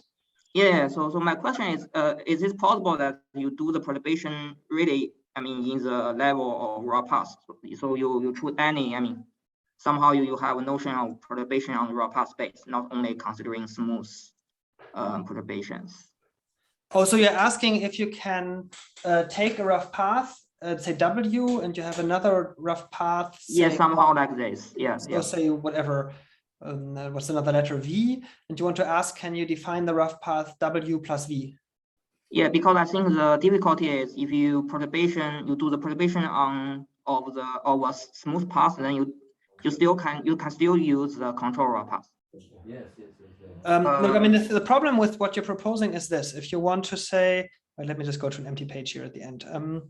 If you want to do, if you have a W as a rough path, and you have your, say, V is another rough path, and now you want to define a rough path W plus V, right? Yeah, in some sense. Yes. Now the thing is, of course, what you have to do is you have to, in order to view this as a rough path, as a function is not a problem. Of course, this is a Hölder function. but you have to define this integrals, right? So the integral of this dw plus v. Yes. Right? That's the whole point. And now we just expand that, and we have w dw plus v dv. So that's all fine. This is sort of the data that we're given. But then you also have here a cross term, which is actually two cross terms. You have a w dv, and then you have an integral v dw. And then the question is, where do you get those from? And if you just have the data that both of them are rough path, you're stuck with the same problem that you had before, that you cannot define it. So if you have some extra properties, say if they are stochastic, if you happen to know that there are some stochastic facts about the correlations, then I mean you can't sometimes control this, but you need extra information. Just like that, you cannot do this. Okay. So Florian, I think Florian Huber knows more. I think I was actually so he mentions that some of these references that I should have added by Tom Cass, and that was actually also what I was thinking about. So if you know the precise reference and send it to me, then I don't have to look it up, but otherwise I will look it up. Thanks. Yeah, I don't know the precise one. I just also know that he did something in, I think 21 it was published. Yeah. So I mean, I can look it up, but yes, that was also the paper I was thinking about actually. Yeah, the nice thing about the rough path in this case is that the perturbation doesn't have to be this H1. It could be worse a bit in regularity. If you can kind of the solution map is differentiable in the directions which are not just H1, kind of yeah, sure. I think it's like somewhere the continuity for large enough exponent. Yeah, but I'm just curious about whether you can do for more general perturbations. But I think we agree that if you just know that this is in C alpha and this is in C alpha, then it's not enough. Yeah, but for example, you can use reconstruction theorem somehow to give a. No, you can't. No, you can't. No, this is just not enough. I mean, the reconstruction theorem is sort of the high. If you want, you should really think of the reconstruction theorem as the higher dimensional version of what I've showed you. So I've shown you the construction of rough integrals in the easiest case. And the main feature of the reconstruction theorem is that it goes sort of from functions that depend only on one variable. So of course, the path only depend on the time variable. And now it allows me to look at functions that depend on multiple variables. So the whole construction that I did with the increments and so was very one-dimensional. And I think the main point really of the reconstruction theorem is that it allows me to do this in higher dimension. Okay.